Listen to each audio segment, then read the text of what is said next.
So now we are going to discuss further topics of our CVS portion. तो बच्चों इसमें अभी इंशाल्लाह में 5 से 10 मिनट लगेंगे एक एक टॉपिक के ऊपर। तो ये जो 5 से 6 छोटे छोटे टॉपिक्स हैं अभी इनको हम यहाँ पे वाइंड अप कर लेंगे। जो जो उनके अंदर इंपॉर्टेंट चीजें मैं आपको साथ साथ ना बताता जाऊंगा। बाकी एज इफ किसी के अंदर मतलब वो लंबा कंसेप्ट या पैथोफिजियोलॉजी नहीं है इनके अंदर, ठीक है। इंपॉर्टेंट बातें हम यहाँ पर से डिस्कस करेंगे।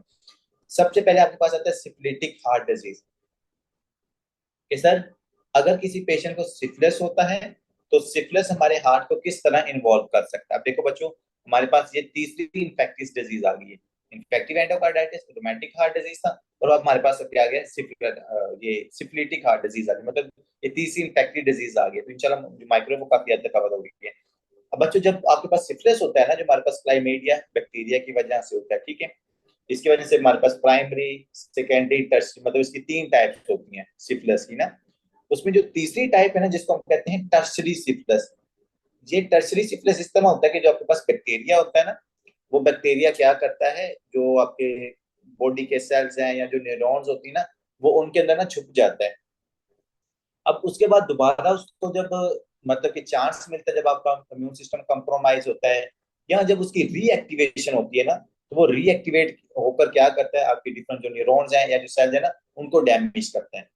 उनमें से जो सबसे इंपॉर्टेंट बात है ना, वो हमारे पास देखो, जो टर्सरी सिफिलिस है ना, इसमें आपकी स्पाइनल कॉर्ड भी डैमेज होती है। इसमें आपके पास जो सीनस की न्यूरॉन्स है वो भी डैमेज होती हैं। और उसमें जो सबसे इंपॉर्टेंट बात है वो हमारे पास आती है कि जो आपकी लार्ज ब्लड वेसल्स है ना, ये लार्ज ब्लड वेसल्स की नेक्रोसिस करवाता है टर्सरी सिफिलिस। अब आप सोचेंगे सर एक बैक्टीरिया की वजह से जो हमारी ब्लड वेसल्स है उनकी वीकनेस किस तरह पॉसिबल हो सकती है। तो बच्चों एक बात समझिएगा, ये मेरे पास है एक ब्लड वेसल, ठीक है। अब आपको पता है जो आपकी लार्ज ब्लड वेसल्स होती है ना, इनको भी जिंदा रहने के लिए ब्लड की जरूरत होती है। यहाँ पर जो लार्ज ब्लड वेसल्स है ना, इनको भी क्या होती है, ब्लड सर्कुलेशन की जरूरत होती है। क्योंकि यहाँ पर जो आपके सेल्स हैं जो उसके एंडोथेलियम के अंदर है या बेसमेंट मेम्ब्रेन के अंदर, वो तमाम सेल्स को भी आपके पास ऑक्सीजन और न्यूट्रिएंट्स चाहिए होती हैं उनको अपना फंक्शन परफॉर्म करने के लिए। अब इसका मतलब है कि अगर जो हमारे पास लार्ज ब्लड वेसल्स हैं, लार्ज ब्लड वेसल्स हैं, लार्ज ब्लड वेसल जैसे आपकी अयोटा हो गया, जैसे आपके पास अयोटिक आर्च हो गई, डिसेंडिंग अयोटा हो गया, थोरैसिक अयोटा हो गया। अब इनकी जो वॉल्स होती है ना, उन वॉल्स को क्या होती है, ब्लड सर्कुलेशन की जरूरत पड़ती है उनको अपने लिए भी। तो आपकी जो ब्लड वेसल्स की वॉल है उनको कौन ब्लड सप्लाई करता है बच्चों, उनके लिए हमारे पास होती है छोटी छोटी कैपिलरीज हैं, छोटी छोटी ब्लड वेसल्स जिनको मैं कहूंगा। देखो लेट्स, ये छोटी सी ब्लड वेसल्स।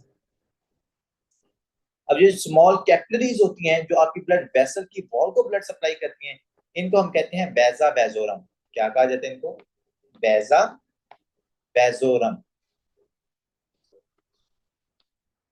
जो आपकी ब्लड वेसल्स की वॉल को क्या करनी है, ब्लड सप्लाई करनी है। अब बच्चों टर्सरी सिफिलिस की वजह से होता है पता है क्या है, ये जो आपकी वेजो वेजोरम है ना, इनकी डिस्ट्रक्शन हो जाती है। बैक्टीरिया मतलब यहाँ पर आके ना, क्योंकि छोटी छोटी होती हैं, सेंसिटिव होती हैं, तो बैक्टीरिया यहाँ पर आके अपनी कॉलोनी बनाकर ना इन तमाम कैपिलरीज की या छोटी छोटी ब्लड वेसल की डिस्ट्रक्शन करवा देते हैं। जब आपके पास वेजा वेजोरम की डिस्ट्रक्शन हो जाएगी, तो क्या आपके पास ये जो लार्ज ब्लड वेसल्स हैं, इनको ब्लड सर्कुलेशन मिलेगी, इनको ब्लड सप्लाई मिलेगी? नहीं सर मिलेगी। जब आपकी ब्लड वेसल्स की वॉल को ब्लड सप्लाई नहीं मिलेगी, दे स्टार्टेड टू नेक्रोट, क्योंकि इनको ब्लड सप्लाई नहीं मिली, इनको हमारे पास ऑक्सीजन नहीं मिली, न्यूट्रिएंट्स नहीं मिल रही। तो जो आपकी बड़ी बड़ी ब्लड वेसल्स हैं उनकी क्या होना शुरू हो जाती है, नेक्रोसिस होना शुरू हो जाती है। यहाँ पर पहले वो आपके पास उनकी जो एंडोथेलियल वाले सेल्स हैं उनकी डिस्ट्रक्शन होगी। उसके बाद जो आपके पास यहाँ पर मस्कुलर लेयर होती है, ट्यूनिका मस्कुलैरस, उसकी हमारे पास डिस्ट्रक्शन होती है। फिर लास्ट पे जाके जो आपका कनेक्टिव टिश्यू लेयर होती है सबसे एंड पे, जिसको हम एंटीमा मीडिया एडवेंटिशिया जो होता है, ठीक है, फिर उसकी डिस्ट्रक्शन होना शुरू हो जाती है। तो बात बताने का मकसद ये है कि आपकी जो ब्लड वेसल्स हैं उनको वेजा वेजोरम ब्लड सप्लाई करती है। जो आपके पास टर्सरी सिफिलिस की वजह से वेजा वेजोरम की डिस्ट्रक्शन होती है। जब इसकी डिस्ट्रक्शन होगी तो ब्लड वेसल्स की वॉल को ब्लड सप्लाई नहीं मिलेगी। जब उनको ब्लड सप्लाई नहीं मिलेगी तो वो नेक्रोसिस की तरफ जाना शुरू कर देंगे। अब जब आपकी ब्लड वेसल की वॉल नेक्रोसिस की तरफ जाएंगे तो जाहिर बात है उनकी क्या होगी, वीकनेस होगी। 3 लेयर्स है ना, देखो, 1 2 3, इस तरह की 3 लेयर्स हैं। पहले मैं कहता हूँ इसकी नेक्रोसिस हुई, फिर मैं कहता हूँ इसकी नेक्रोसिस हुई, फिर मैं कहता हूँ इसकी नेक्रोसिस हुई। अब देखो बच्चे, जब एक की नेक्रोसिस होगी तो हमारे पास वॉल्स वीक होगी ना। और आपको पता है जो वॉल वीक होती है उसके अंदर किस चीज का रिस्क ज्यादा होता है सर, उसके अंदर जो एनोरिज्म होती है ना उसका चांस ज्यादा हो जाता है। क्योंकि वीक है, यहाँ पर प्रेशर लगा ब्लड का, तो ये क्या कर जाती है, ये बैलून लाइक डायलेट कर जाती है, जिसको हम कहते हैं एनोरिज्म। अब जब दूसरे नंबर पर दूसरी जो लेयर है वो भी हमारे पास, उसकी भी नेक्रोसिस हो जाएगी, तो उसके बाद सिर्फ एक ब्लड वेसल्स बच जाएगी। अब इस पेशेंट का अगर थोड़ा सा ब्लड प्रेशर एलिवेट करे ना, तो ये क्या कर जाएगी, आपके पास ब्लड वेसल रप्चर होने का रिस्क भी यहाँ पर इंक्रीज हो जाता है। तो जैसे रप्चर होगी, तो जब रप्चर होगी तो पेशेंट के अंदर आयोटिक डायसेक्शन आपको नजर आती है। ठीक है बच्चों। तो सर टर्सरी सिफिलिस की वजह से जो आपके पास वॉल्स हैं उनकी एट्रोफी या वॉल वीक होती हैं, उनकी वीकनेस की वजह से पेशेंट के अंदर हमारे पास आयोटिक एनोरिज्म का और आयोटिक डाइसेक्शन का जो रिस्क होता है वो इंक्रीज हो जाता है। ठीक है, अब यहाँ पर हम डिस्कस करते हैं। Tertiary syphilis disturb the vasorum of the aorta with consequent, जिसके नतीजे में atrophy of the vessel wall and dilation of aorta and wall ring. अब इसकी वजह से आपके पास जो बॉल है उसकी क्या होगी, एट्रोफी होगी है। अब जब एट्रोफी होगी तो वो आपके पास डायलेट भी कर जाएगा, जैसे मैंने आपको कहा वीक है तो डायलेट कर जाएगा, बैलून लाइक एनोरिज्म हो जाएगी। तीसरे नंबर पर आपका जो बॉल है, जो वॉल्वुलर रिंग है वो भी क्या कर जाएगी, डायलेट। असल में जो आपका आयोटा होता है ना, और जो इसकी आयोटिक रिंग होती है, ये आयोटिक रिंग है जिसको आयोटिक रूट भी कहा जाता है। तो जब आपकी वॉल वीक होती है ना और वीक होकर डायलेट कर जाए, मैंने आपको आयोटिक एनोरिज्म में भी बताया था कि अगर आपका यहाँ पर एनोरिज्म हो जाए ना, तो ये जो आपके पास वॉल है ना, ये एक दूसरे से दूर हो जाएंगे। जो फ्लैप्स होते हैं आपके वॉल किस तरह फ्लैप्स होते हैं, तो जब ये डायलेट होती है ना रूट आपके पास, इसकी यहाँ से डायलेशन हो जाए, तो ये फ्लैप एक दूसरे से दूर हो जाते हैं। जब ये एक दूसरे से दूर होंगे तो पेशेंट के अंदर में आयोटिक रिगर्गिटेशन भी नजर आती है, आयोटिक एनोरिज्म के अंदर भी। तो चूंकि टर्सरी सिफिलिस की वजह से आयोटिक एनोरिज्म हो रही है, और अगर वो एनोरिज्म आयोटिक वॉल्व में हो जाए, उसकी रूट में हो जाए, तो पेशेंट के अंदर आयोटिक रिगर्गिटेशन का रिस्क भी क्या हो जाता है, इंक्रीज हो जाता है। ठीक है बच्चों, तो यहाँ पर उन्होंने वही बात लिखी है, हम रीड कर लेते हैं। Main see calcification of aortic root, वही बात है ना कि जो आयोटिक रूट है हमारे पास वो क्या कर जाएगा, डायलेट हो जाएगा। डायलेशन की वजह से आयोटिक रिगर्गिटेशन का रिस्क इंक्रीज हो जाएगा। असेंडिंग आयोटा वहां पर डायलेशन है, थोरैसिक आयोटा वहां पर डायलेशन है। सबसे इंपॉर्टेंट जो आपकी एनआरई से रिलेटेड एमसीक्यू था वो ये लिखा हुआ है, ट्री बार का पेरेंट्स। मैं आपको अक्सर कहता हूँ कि ये जो साइन होते हैं ना, जैसे वाटर बोतल साइन हो गया, जैसे हमारे पास विस्टर मार्क साइन हो गया, हैम्पट एंड हम्प साइन हो गया, जैसे हमारे पास बूट शेप फाइंडिंग होगी, तो इस तरह के जो साइन होते हैं ना, जो मतलब वन लाइनर क्वेश्चन बनता है, वो एनआरई के अंदर बहुत ज्यादा आते हैं। अब इस पूरे क्वेश्चन में जो एनआरई के अंदर पूछा जा सकता है ना, वो ये ट्री बार का पेरेंट्स आपको किस में नजर आती है, वो आपको टर्सरी या मतलब कि सिफिलिटिक हार्ट डिजीज में नजर आती है। तो दोनों एग्जाम्स को हमने क्या करना है, यहाँ पर क्लियर करना है। तो ट्री बार्क अपेयरेंस बच्चों याद रखनी है आपको, इन्हें टर्सरी सिफिलिस में नजर आती है। क्यों बार्क लाइक अपेयरेंस, खुरदरी अपेयरेंस क्यों नजर आ रही है, क्योंकि वहां पर नेक्रोसिस हो रही है। ठीक हो गया बच्चों। अब नेक्स्ट करते हैं सर कि इसकी वजह से कॉम्प्लिकेशंस क्या है। टर्सरी सिफिलिटिक डिजीज की कॉम्प्लिकेशन ये लिखी हुई जो मैंने आपको पहले बताई दी है कि हमारे पास आयोटिक एनोरिज्म है, हमारे पास पेशेंट के अंदर आयोटिक डाइसेक्शन हो सकती है, और आयोटिक रूट या आयोटिक रिगर्गिटेशन है। बच्चों तीन कॉम्प्लिकेशंस लिखनी है, पहली एनोरिज्म, दूसरी हमारे पास क्या होगी, डाइसेक्शन, और तीसरे नंबर आयोटिक इनसफिशिएंसी मतलब आयोटिक रिगर्गिटेशन। यहाँ पे आयोटिक रिगर्गिटेशन आपने लिखना है, यहाँ पर आपने आयोटिक डाइसेक्शन लिखना है, यहाँ पर आपने आयोटिक एनोरिज्म लिखना है। ये तीन कॉम्प्लिकेशंस होती हैं जो आपको सिफिलिटिक हार्ट डिजीज के अंदर क्या है नजर आती है। ठीक है बच्चों, ये चीज याद रखनी है आपने। नेक्स्ट आते हैं एक्यूट पेरिकार्डाइटिस। बच्चों पेरिकार्डाइटिस हमारे पास पेरिकार्डियम कौन सी लेयर थी सर, पेरिकार्डियम हमारे पास सबसे आउटर लेयर थी आपके हार्ट की। अगर मैं आपको हार्ट को दिखाऊं ना यहाँ पर, तो जो सबसे बाहर वाली लेयर थी वो आपकी कौन सी लेयर थी, पेरिकार्डियम थी, जो मैंने आपको एनाटॉमी के अंदर पढ़ाया था, एंडोकार्डियम, मायोकार्डियम, पेरिकार्डियम। फिर पेरिकार्डियम की भी हमने दो तीन डिवीजन की थी, सीरस पेरिकार्डियम था हमारे पास, दूसरा पार्टल पेरिकार्डियम था। ठीक है, तो उसके अंदर जो सबसे आउटर लेयर है वो हमारे पास पेरिकार्डियम ही होती है। बच्चों दो चीजें आपने यहाँ पर याद रखनी, जैसे इन्होंने यहाँ पर लिखा हुआ है, इन दोनों टॉपिक्स को ना पता आपने कैसे डिफाइन करना है। एक होता है एक्यूट पेरिकार्डाइटिस, और एक मेरे पास होता है क्रॉनिक पेरिकार्डाइटिस, या क्रॉनिक पेरिकार्डाइटिस को ये कंस्ट्रिक्टिव पेरिकार्डाइटिस भी कहते हैं। तो अगर आप इसको क्रॉनिक के ऊपर कंस्ट्रिक्टिव लिख लोगे ना, तो ये आपको काफी ज्यादा ना यहाँ पर हेल्प मिलेगी, टॉपिक आपके लिए इजी हो जाएगा। दो पेरिकार्डाइटिस का क्या मतलब है sir, inflammation in the pericardium, कि जो हार्ट की सबसे आउटर लेयर है ना उसके अंदर अगर इन्फ्लामेशन हो जाए तो उसको हम पेरिकार्डियम कहते हैं। अगर वो एक्यूटली इन्फ्लामेशन हो रही है तो उसको हम एक्यूट पेरिकार्डियम कहेंगे। लेकिन अगर वो इन्फ्लामेशन डेवलप होने में काफी ज्यादा टाइम लगा है, वहां पर फाइब्रोसिस हुई है, वहां पर कैल्सिफिकेशन हुई है, पेशेंट की पिछले 6 महीने या एक साल की हिस्ट्री है कि उसको मतलब कि सिम्टम्स आ रहे हैं, तो वो हमारे पास क्रॉनिक या कंस्ट्रिक्टिव पेरिकार्डाइटिस है। दोनों के अंदर मैं अभी और भी मजीद डिफरेंस भी आपको आगे जाके ना क्लैरिफाई करवाता हूँ। तो एक्यूट पेरिकार्डाइटिस सर, अगर आप इसको ना, ये सामने जो इन्होंने दिया हो ना, ये सीटी स्कैन की पिक्चर अगर आप देखो यहाँ पर, तो जो ये रेड कलर आपको नजर आ रहा है ना, ये है पेरिकार्डियम। ये देखो ये सारी पेरिकार्डियम, और इस पेरिकार्डियम के अंदर आपको ये इन्फ्लामेशन नजर आ रही है। अगर आपको थिक ब्लैक नजर आए ना, देखो अगर आप सीटी स्कैन को देखने का थोड़ा सा, अगर हम एग्जाम पॉइंट ऑफ व्यू से बताऊं ना, तो अगर आपको थिक ब्लैक नजर आए ना, जैसे कि आप जेट ब्लैक कलर आप यहाँ पर नोटिस करो, मैं अभी मेंशन कर रहा हूँ ना, यहाँ पर नोटिस करो, इसके अंदर वाली चीज को देखो, आपको बिल्कुल ब्लैक नजर आ रही है। लेकिन अगर आप यहाँ पर देखो ना, तो ये आपको ज्यादा ब्लैक नजर नहीं आ रही। अगर ये ज्यादा ब्लैक नहीं है, इसका मतलब यहाँ पर फ्लूइड वगैरह नहीं है, यहाँ पर इन्फ्लामेशन है, यहाँ पर इन्फ्लामेटरी सेल्स हैं, यहाँ पर फाइब्रोसिस हो सकती है, यहाँ पर स्कारिंग हो सकती है।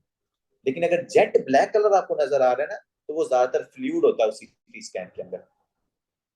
जैसे उसने बताया है, inflammation of the pericardium, red arrow in A, red arrow के अंदर ये आपको नजर आ रही है, इन्फ्लामेशन है।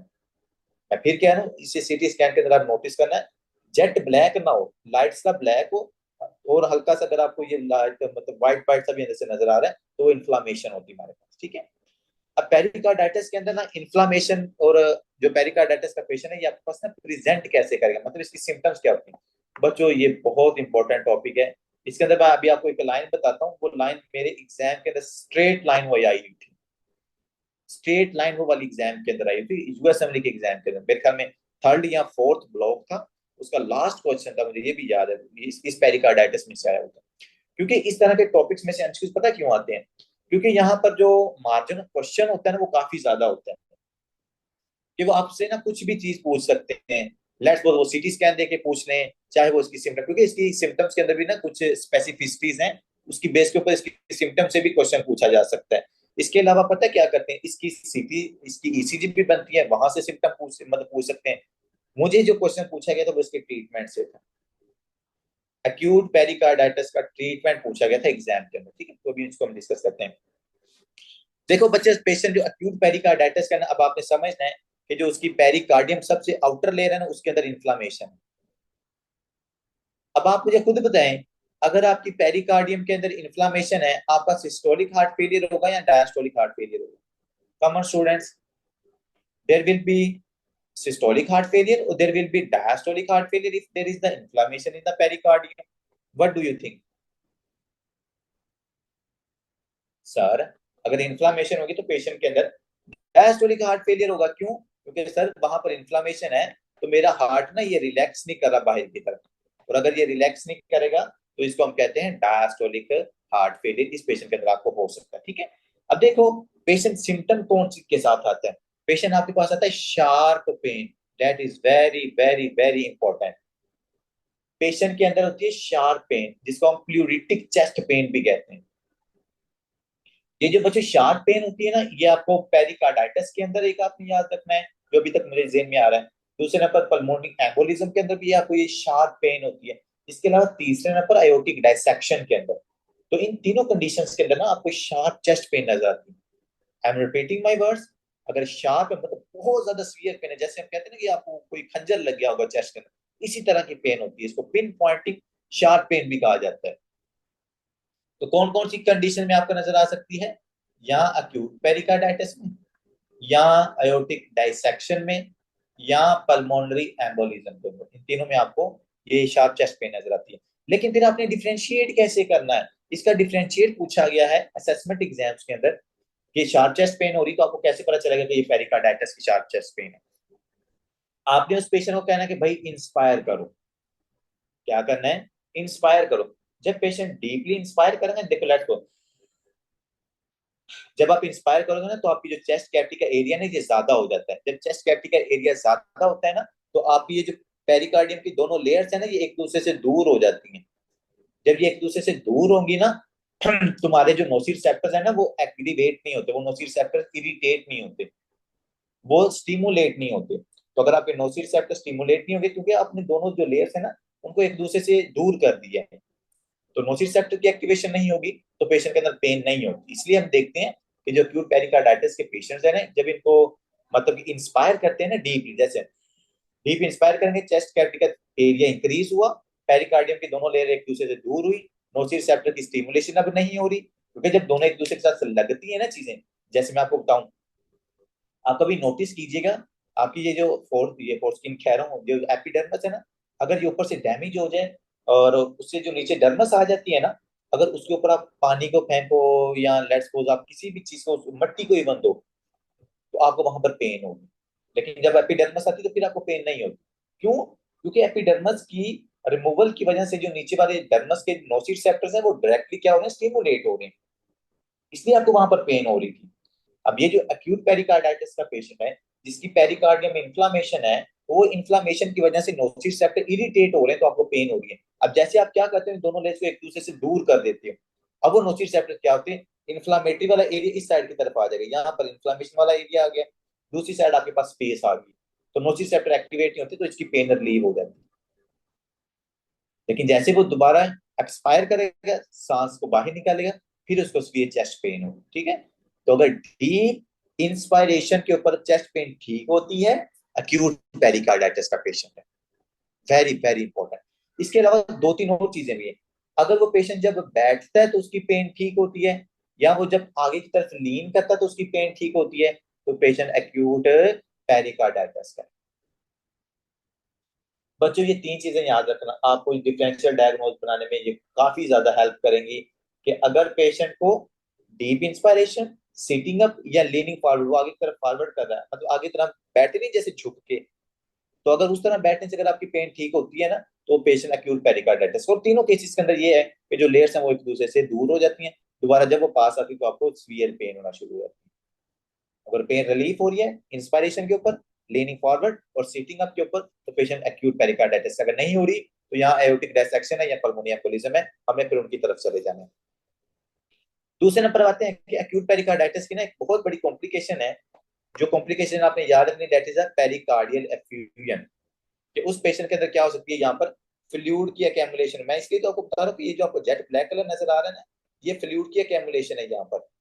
तो अक्यूट पेरिकार्डाइटिस वाले पेशेंट के अंदर ना हमें पेरिकार्डियल एफ्यूजन भी नजर आ सकती है। ठीक है, हो सकता है उसकी जो लम्फेटिक सप्लाई है वो ब्लॉकेज होगी हो, और जब लम्फेटिक सप्लाई का ब्लॉकेज हो तो वहां से जो लम्फेटिक फ्लूइड है वो निकल ना आ रहा हो, और लम्फेटिक फ्लूइड आपकी पेरिकार्डियल कैविटी में फ्लूइड डिपॉजिट हो जाए और पेरिकार्डियल एफ्यूजन काज करवा सकता है। ये एमसीक्यू पूछा गया है कि एक्यूट पेरिकार्डाइटिस की कॉम्प्लिकेशन क्या है, that is a pericardial effusion. मैं इसलिए कह रहा था कि ये टॉपिक से ना बहुत एमसीक्यूज बनते हैं, और यहाँ से एमसीक्यूज काफी ज्यादा पूछे जाते हैं, इसलिए हर एग्जाम के अंदर ऑलमोस्ट वो इस टॉपिक को तंग करते हैं। इवन तो एमएलई के अंदर तो उन्होंने किया था, मुझे तो यहाँ से एमसीक्यू जरूर पूछा हुआ था। ठीक है, बाकी असेसमेंट्स के अंदर भी इसमें से काफी सारे एमसीक्यूज हैं। तो इस तरह के जो टॉपिक्स होते हैं ना, उनके आपने एक एक चीज को याद रखना होता है। मैंने लेक्चर में। शार्प पेन हो गया, inspiration, sitting up, leaning forward से रिलीफ हो रहा है पेशेंट, कॉम्प्लिकेशन इज क्या, पेरिकार्डियल एफ्यूजन। और फिर पेरिकार्डियल एफ्यूजन वाले टॉपिक्स वो आपको सिम्टम आना शुरू हो जाएंगे उस पेशेंट के अंदर। बच्चों जब आप इसको ऑस्कल्टेट करते तो आपको फ्रिक्शन रब नजर आती है, तो जाहिर बात वो फ्रिक्शन रब हम इसलिए नजर आ रही है क्योंकि वहां पर इन्फ्लामेशन है, तो हमें रबिंग साउंड सुनाई देता है ऑस्कल्टेशन के ऊपर। ये रबिंग साउंड या फ्रिक्शन रब भी है ना, ये भी ऑस्कल्टेशन का देखे एमसीक्यू पूछा हुआ है। नेक्स्ट आते हैं ईसीजी। बच्चों अगर एक्यूट पेरिकार्डाइटिस का पेशेंट है तो आपको इसकी ईसीजी के ऊपर क्या क्या चेंजेस नजर आती हैं। ऑस्कल्टेशन के ऊपर फ्रिक्शन रब सीधा एमसीक्यू पूछा हुआ है। ईसीजी के ऊपर आपने बच्चों याद रखनी है, आप कोई और फाइंडिंग ईसीजी की याद रखो ना रखो, लेकिन आपने एक्यूट पेरिकार्डाइटिस की जरूर याद रखनी है। अगर आप यहाँ पर नोटिस करो ना, तो ये जो दरमियान वाली है ना, इसको हम कहते हैं बेस लाइन। ईसीजी की क्या होती है, ये बेस लाइन होती है। तो इस बेस लाइन से जो चीजें ऊपर या नीचे आ जाए ना, तो उसको हम डिप्रेशन या एलिवेशन कहते होते हैं। यहाँ पर दो चीजें आपने देखनी, एक आपने पीआर इंटरवल को, और दूसरे नंबर आपने एसटी सेगमेंट को देखना होता है। पीआर जो सेगमेंट है बच्चे, वो आपको यहाँ पर डिप्रेसिव नजर आता है, मतलब जो बेस लाइन होती है ना, अगर आप नोटिस करो ना, तो ये बेस लाइन से ये नीचे की तरफ आ रहा है। बेस लाइन से जो पी आर सेगमेंट या पी आर इंटरवल है वो नीचे की तरफ आ रहा है, ये देखो ये नीचे की तरफ आ रहा है, इसको हम कहते हैं पी आर डिप्रेशन। तो मेरे ख्याल में एक्यूट पेरिकार्डाइटिस ही वाहद ऐसी डिजीज है जिसके अंदर अभी तक जो हमने पी आर डिप्रेशन पढ़ा वो सिर्फ इसी के अंदर पढ़ा है। तो पीआर की अगर आपको बेस लाइन से नीचे की तरफ पीआर सेगमेंट नजर आ रहा है ना, इसका मतलब क्या है, पेशेंट में एक्यूट पेरिकार्डाइटिस हो सकता है। इसके अलावा अगर एसटी एलिवेशन है, यहाँ पर देखो ये आपको एसटी एलिवेशन नजर आ रही है, पीआर डिप्रेशन, और अगर आपको एसटी एलिवेशन नजर आती है, इसका क्या मतलब है सर, पेशेंट एक्यूट पेरिकार्डाइटिस का हो सकता है। ये देखो diffuse ST elevation and PR depression. Patient हमारे पास एक्यूट पेरिकार्डाइटिस का हो सकता है। मैं दोबारा रिपीट कर देता हूँ। सीवियर शार्प चेस्ट पेन होती है, बैटरी के ऊपर ठीक होती है, पेशेंट के अंदर हमें उसका टेशन के ऊपर फ्रिक्शन रब सुनाई देती है, ईसीजी के ऊपर हमें एसटी एलिवेशन, और दूसरे नंबर पर हमें पीआर डिप्रेशन नजर आता है। It means that is the patient of the acute pericarditis. Next बात करते हैं कि सर कॉजेस, इटियोलॉजी, कि इसके क्या क्या कॉजेस हो सकते हैं जिसकी वजह से पेशेंट को ना एक्यूट पेरिकार्डाइटिस हो सकता है। मैं वैसे ना इसकी सिंपल चीज आपको याद रखने का तरीका बताऊं। Infectious diseases, autoimmune diseases, cancerous diseases, इन तमाम की वजह से ना पेरिकार्डाइटिस हो सकता है। इवन तो जो मायोकार्डाइटिस है ना, उसके भी ये तमाम रीजन होंगे। Infections, autoimmune diseases, cancer, autoimmune disease, मतलब ये तीन चार जो कॉमन चीजें, इन्हीं की वजह से आपको इन्फ्लामेशन होती है ज्यादातर। तो अगर आप यहाँ पर भी देखो ना, पहले वो बता रहा है कि मतलब हमें काफी केसेस के अंदर ना इडियोपैथिक का पता ही नहीं चलता कि वो किस वजह से है, लेकिन जिनके अंदर हमें पता चलता है ना उनके क्या क्या रीजन हो सकते हैं। उनमें मोस्ट कॉमन वो है वायरल इन्फेक्शन। स्टेप 2 का ही एमसीक्यू आया हुआ है कि एक्यूट पेरिकार्डाइटिस का मोस्ट कॉमन काज कौन सा है, वो वायरल इन्फेक्शन है, जिसको हमने कहा कॉक्सैक्सी वायरस है। ये जो सीबी वायरस है ना बच्चे, इसकी वजह से आपको ज्यादातर एक्यूट पेरिकार्डाइटिस नजर आता है। तो 70-100 दफा उन्होंने ना ये वाला रिलेशन पूछा हुआ है।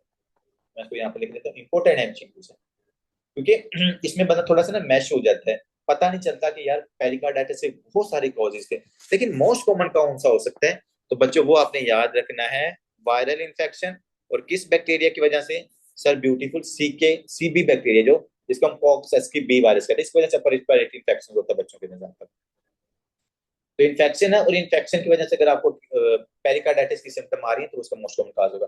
इसके अलावा कैंसर, कैंसर की वजह से हो सकता है, कार्डिक सर्जरी हुई है उसकी वजह से है, रेडियोथेरेपी है उसकी वजह से है, एमआई की वजह से है। एमआई के अंदर हमने पढ़ा था ना जब आपको पोस्ट कार्डिक इंजरी सिंड्रोम, जब मैंने इसकी आपको कॉम्प्लिकेशंस पढ़ाई थी, एवेल्युएशन एवेल्युएशन के अंदर भी हमने इसको पढ़ा था, और इसकी कॉम्प्लिकेशन पे भी हमने पढ़ा था पेरिकार्डाइटिस को। तो ये भी इसका एक काज है, ठीक है बच्चों। इसके अलावा ऑटोइम्यून डिजीज के अंदर एसएलई हो गया, रूमेटिक आर्थराइटिस हो गया, इसके अलावा रीनल फेलियर।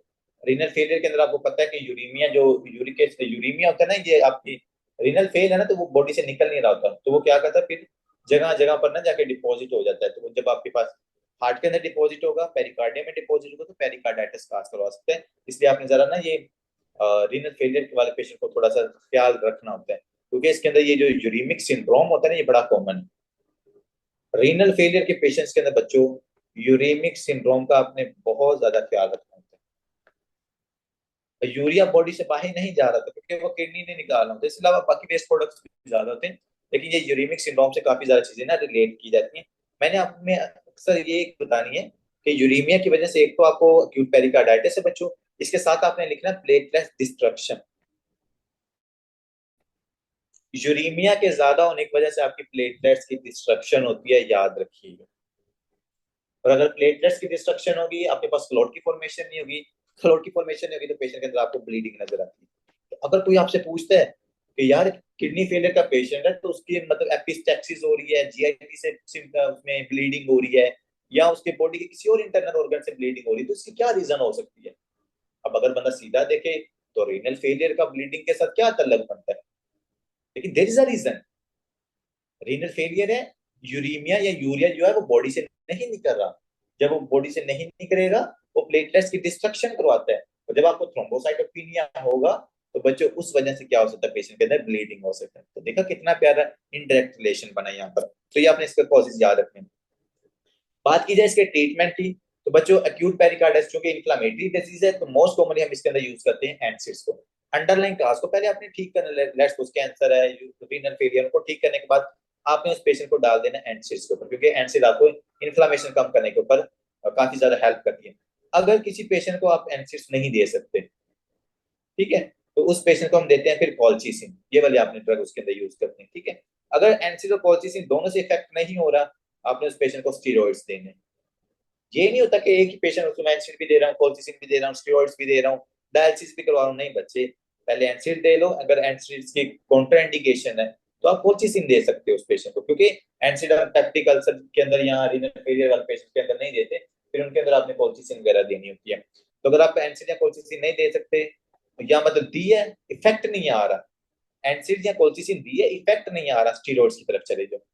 इसके अलावा अगर पेशेंट हमारे पास रीनल फेलियर का है, तो बच्चों रीनल फेलियर वाले पेशेंट के अंदर आपने डायलिसिस करवाना है, क्योंकि डायलिसिस करवाओगे तो पेशेंट हमारे पास क्या होगा, जो यूरिया है वो बॉडी से निकल जाएगा, और यूरिया की वजह से पेरिकार्डाइटिस है, तो वो पेशेंट हमारे पास उसकी सिम्टम्स इंप्रूव हो जाए। ठीक है बच्चों, तो मोस्ट कॉमनली जो इसका पूछा जाता है, मोस्ट कॉमनली जो हम इसका ट्रीटमेंट यूज करते हैं वो एनसिड्स को यूज करते हैं इसके अंदर। ठीक है, तो दैट इज एक्यूट पेरिकार्डाइटिस। अब बच्चों नेक्स्ट बात करते हैं कि सर ऊपर वाली तो होती है कि जब आपके पास वहां पर ना पेरिकार्डियम में इन्फ्लामेशन थी, तो उसको हम कहते हैं एक्यूट पेरिकार्डाइटिस।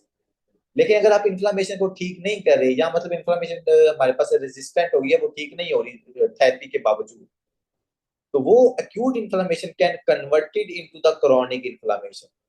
और क्रॉनिक इन्फ्लामेशन में अब क्या होगा सर, क्रॉनिक इन्फ्लामेशन में यहाँ पर लिम्फोसाइट सेल्स भी आएंगे, यहाँ पर लिम्फोसाइट सेल्स भी आएंगे, और इस पूरी पेरिकार्डियम के अंदर सीवियर इन्फ्लामेशन काज करवा के यहाँ पर क्या कर देंगे, स्कारिंग। क्या हो जाएगी यहाँ पर, स्कारिंग। आपको पता है ना स्कारिंग हमारे पास क्या होती है, ये रिमॉडलिंग इफेक्ट होता है, कि जब हमारे पास इन्फ्लामेशन हुई है, बार बार इन्फ्लामेशन हो रही है, उसकी वजह से स्कारिंग हो रही है, या जिसको सिंपल वर्ड्स में अगर मैं कहूँ ना, तो यहाँ पर फाइब्रोसिस हो रही है। मतलब ये जो पेरिकार्डियम की इलास्टिसिटी वगैरह थी, वो सब कुछ क्या हो गया है, खत्म हो गया है, बार बार इन्फ्लामेशन होने की वजह से, या क्रॉनिक इन्फ्लामेशन की वजह से। क्योंकि क्रॉनिक इन्फ्लामेशन के अंदर भी वहां पर मैक्रोफेजिस आ रहे हैं, पेरिकार्डियम को वो खाएंगे, वहां पर मतलब उसकी फैगोसाइटोसिस करवा देंगे, उसको वीक कर देंगे। इसलिए तो हमने कहा था कि पेरिकार्डियम की जो कॉम्प्लिकेशन है वो पेरिकार्डियल एफ्यूजन भी है, क्योंकि जब फैगोसाइटोसिस होती है तो वॉल्व वीक होने के बाद ना वहां पर हमारे पास ये रप्चर भी कर सकती है, तो यहाँ से मतलब फ्यूजन भी हो सकती है इस एरिया के अंदर। लेकिन दूसरी चीज जो हमने यहाँ पर क्रॉनिक पेरिकार्डाइटिस या कंस्ट्रिक्टिव पेरिकार्डाइटिस के अंदर याद रखनी है, वो ये है कि बार बार इन्फ्लामेशन की वजह से, मैं वर्ड यूज कर देता हूँ, रिकरंट इन्फ्लामेशन। रिकरंट जब भी वैसे आपको रिकरंट या बार बार या मतलब ज्यादा देर तक इन्फ्लामेशन होती है ना, तो वो इन्फ्लामेशन की वजह से स्कारिंग आपको अक्सर नजर आती है, मतलब हो जाती है स्कारिंग ना, वहां पर इन्फ्लामेटरी मीडिएटर सेल जमा होते हैं, वो क्या करते हैं वहां पर आपके पास ना डिपोजिट होके बिल्कुल उसको ना ठीक कर देते हैं वहां पर उस लेयर को, और जिसके ऊपर एंसिड वगैरह ना काम भी नहीं कर रही होगी, फिर इसके ऊपर यहाँ पर फिर जब स्कारिंग या फाइब्रोसिस हो जाए ना, फिर यहाँ पर एंसिड काम नहीं करती, इसलिए हम इसको कहते हैं कंस्ट्रिक्टिव पेरिकार्डाइटिस या क्रोनिक पेरिकार्डाइटिस। और इसके लिए आपने सिर्फ एक ही वर्ड याद रखना है, that is a scarring, that is a thickness. अब इन्फ्लामेशन ही अब वहां पर ज्यादा थिकनेस हो चुकी है। Chronic inflammation of the pericardium, sir pericardium के अगर क्रोनिक इन्फ्लामेशन हो जाए तो उसको कंस्ट्रिक्टिव पेरिकार्डाइटिस कहते हैं, जो मैंने आपको पहले बता दिया पहली लाइन में। पेरिकार्डियल फाइब्रोसिस है, वही बात है, कैल्सिफिकेशन है, लिमिटेड स्पेस फॉर एक्सपेंशन। अब देखो बच्चों, जब यहाँ पर इतनी ज्यादा फाइब्रोसिस हो जाएगी, थिकनेस हो जाएगी, कैल्सिफिकेशन हो जाएगी, तो अब यहाँ पर डायलेशन होना आपके लिए इम्पॉसिबल हो जाएगा।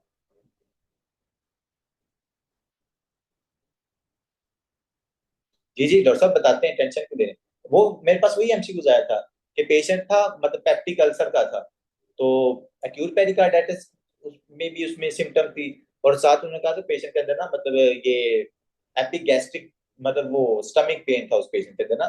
तो बात उनके बताने का मकसद ये था कि सबसे पहले तो आपको पता होना चाहिए कि एक्यूट पेरिकार्डाइटिस के अंदर पेशेंट का आपने क्या ट्रीटमेंट देना है। अगर उससे वो हम ट्रीटमेंट मैंने आपको बताया एनसिड्स यूज करते हैं। अब एनसिड की वहां पर कॉन्ट्रा इंडिकेशन आ गई कि पेप्टिक अल्सर वाले पेशेंट को आप एनसिड्स नहीं देते होते, या रीनल फेलियर वाले पेशेंट को आप नहीं देंगे, तो उसके अल्टरनेटिव आपने क्या दिए थे, वो कोल्चिसिन था उसका आंसर, तो वो वाला क्वेश्चन पूछा होता तो काफी लंबी ज्यादा स्टेटमेंट बना के। तो यहाँ पर स्कारिंग होगी बच्चों, स्कारिंग की वजह से एक्सपेंशन नहीं हो रही, और जब आपके पास एक्सपेंशन नहीं होगी तो क्या होगा, डिक्रीज वेंट्रिकुलर फीलिंग। तो जब वेंट्रिकुलर फीलिंग नहीं होगी तो क्या होगा सर, हमारे पास डायस्टोलिक हार्ट फेलियर वाली सिम्टम होगी। देखो बच्चों, ये सारी यहाँ पर ना फाइब्रोसिस है, इस फाइब्रोसिस की वजह से डायलेट नहीं हो रहा। जब ये डायलेट नहीं हो रहा तो आपके पास जो वेना केवा, सुपीरियर वेना केवा, इंफीरियर वेना केवा, वहां से ब्लड आपके राइट एट्रियम या राइट वेंट्रिकल में नहीं आता होगा। ठीक है बच्चों, यूजली इडियोपैथिक है, may be due to the viral infection है, वही कार्डिक रीजंस लिखे हुए हैं, कार्डिक सर्जरी है, रेडियोथेरेपी है। TB is the most common cause in resource limited countries. जैसे हमारी कंट्री की बात करें, रिसोर्स लिमिटेड, जहाँ पर मतलब वैक्सीनेशन वगैरह नहीं है, यहाँ पर इन्फेक्टिव डिजीजेस कंट्रोल में नहीं है ना, तो उन एरियाज के अंदर टीबी की वजह से भी, क्योंकि इन्फेक्शन है ना, तो उसकी वजह से भी एक्यूट पेरिकार्डाइटिस या कंस्ट्रिक्टिव पेरिकार्डाइटिस हो सकता है। वैसे टीबी एक क्रॉनिक इन्फेक्शन होता है, तो इसलिए उन्होंने यहाँ पर इसको मेंशन किया। अब बात करते हैं कि सर जब आपके पास फीलिंग नहीं हो रही तो पेशेंट को होगा क्या। डायस्टोलिक हार्ट फेलियर वाली सारी सिम्टम आएंगी। डिक्रीज एंड डायस्टोलिक मतलब उसका प्री लोड कम होगा ना, जब इसके अंदर ब्लड आ ही नहीं रहा तो लेफ्ट वेंट्रिकल में भी ब्लड कम आएगा। जब आपका प्री लोड कम है तो आपकी कार्डिक आउटपुट भी कम है। जब आपके पास कार्डिक आउटपुट क्यों कम हो रही है, क्योंकि आपका वीनस रिटर्न कम है। यहाँ पर ये आपके पास डायलेट नहीं हो रहा वेंट्रिकल्स या एट्रिया, क्योंकि बाहर से इंफ्लामेशन उसको एक्सपेंड नहीं होने दे रही। तो स्पीरियर वेना केवा और इंफीरियर वेना केवा से ब्लड नहीं जा रहा आपके राइट एट्रियम में, जिसके लिए उसने कहा कि इसका वीनस रिटर्न कम है। और जब वीनस रिटर्न कम होता है तो आपकी कार्डिक आउटपुट भी कम है। जब कार्डिक आउटपुट कम है तो वो पेशेंट वही लाइट हेडेडनेस, फटीग, वो डायस्टोलिक हार्ट फेलियर के सिम्टम के साथ पेशेंट प्रेजेंट करेगा। ठीक है। इसके अलावा सर पेशेंट के अंदर क्या है, patient presents with dyspnoea, peripheral oedema, jugular venous distension, वो सारी बातें वही है डायस्टोलिक हार्ट फेलियर वाली, कि पेशेंट के अंदर आपको एडीमा नजर आएगा, देख लो। उसके अलावा आपको डिस्निया नजर आएगा। उसके अलावा पेशेंट के अंदर जोगुलर वीनस डिस्टेंशन है। जोगुलर वीनस डिस्टेंशन क्यों है, क्योंकि मेरे पास राइट एट्रियम में ब्लड जा ही नहीं रहा। जब राइट एट्रियम में, क्योंकि वो एक्सपैंड नहीं हो रहा, जब राइट एट्रियम एक्सपैंड नहीं होगा उसमें ब्लड नहीं जाएगा, तो जोगुलर वेन्स के अंदर ब्लड डिपॉजिट हो जाएगा। जब जोगुलर वेन्स में ब्लड डिपॉजिट होगा, कैमुलेट होगा, तो जेबी आपकी क्या कर जाएगी, एलिवेट कर जाएगी। ठीक है बच्चों।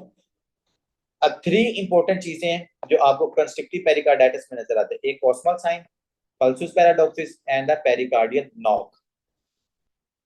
अब ये 3 चीजें क्या हैं बच्चों।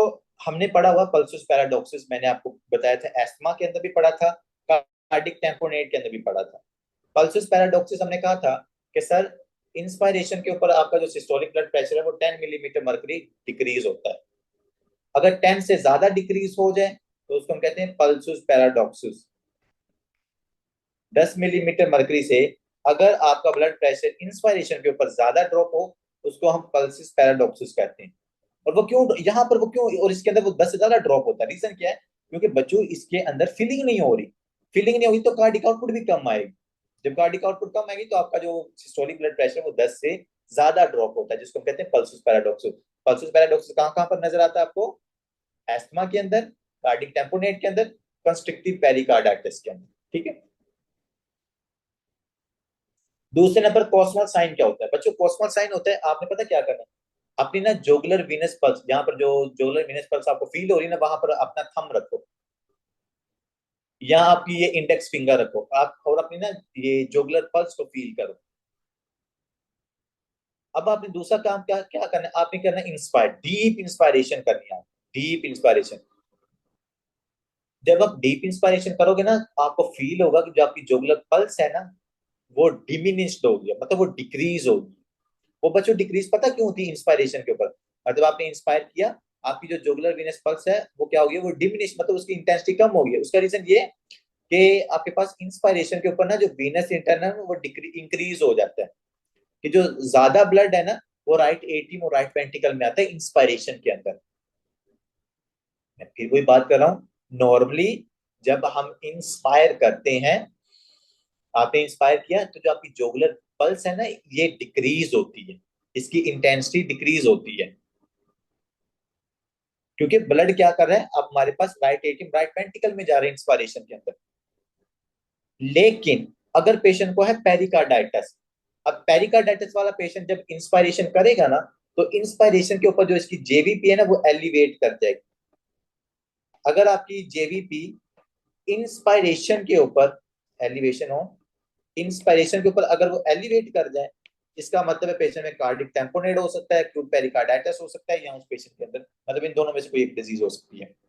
तो कॉस्मल साइन बच्चों क्या है, सर कॉस्मल साइन ये है कि अगर इंस्पायरेशन के ऊपर जोगुलर वीनस पल्स हमारे पास क्या कर जाए, एलिवेट कर जाए, तो उसको हम क्या कहते हैं, कॉस्मल साइन कहते हैं। क्योंकि नॉर्मली तो वो डिक्रीज होती है, अब पेरिकार्डाइटिस का पेशेंट है तो उसमें वो एलिवेट हो जाती है। पल्सस पैराडॉक्सिस क्या है, सर इंस्पायरेशन के ऊपर अगर सिस्टोलिक ब्लड प्रेशर 10 से ज्यादा डिक्रीज हो जाए तो उसको हम क्या कहते हैं, पल्सस पैराडॉक्सिस है, वो भी आपको पेरिकार्डाइटिस में मिलेगी।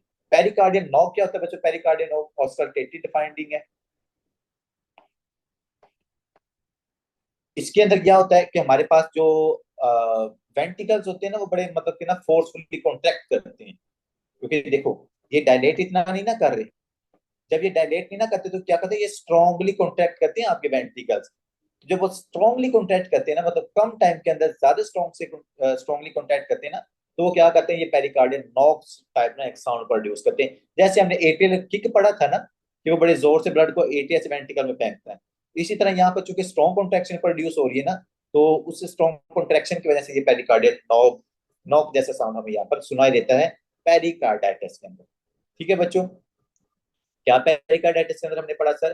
पेरिकार्डाइटिस के अंदर क्रोनिक पेरिकार्डाइटिस के अंदर स्कारिंग होती है, पेशेंट के अंदर क्रोनिक सिम्टम्स होंगी, डायस्टोलिक हार्ट फेलियर वाली सिम्टम होगी। सबसे पहले राइट हार्ट इन्वॉल्व होगा, उसके बाद लेफ्ट हार्ट इन्वॉल्व भी हो सकता है। इसके अलावा हम याद रखते हैं तीन sign, Kussmaul sign, pulsus paradoxus and the pericardial knock. ठीक है जी, तो ये सारी चीजें थी उससे रिलेटेड। अब नेक्स्ट आते हैं बच्चों कोस्मल साइन, जो हमने ऊपर पढ़ा उन्होंने यहाँ पर चलो लिख दिया है, तो वही है जो मैंने आपको ऊपर ना एक्सप्लेन कर दिया। Paradoxical increase in JVP on inspiration, वही बात उसने की है ना, कि इंस्पायरेशन के ऊपर आपका जो जुगुलर वेनस पल्स है वो अगर इंक्रीज हो जाए तो उसको हम कोस्मल साइन पॉजिटिव कहते हैं।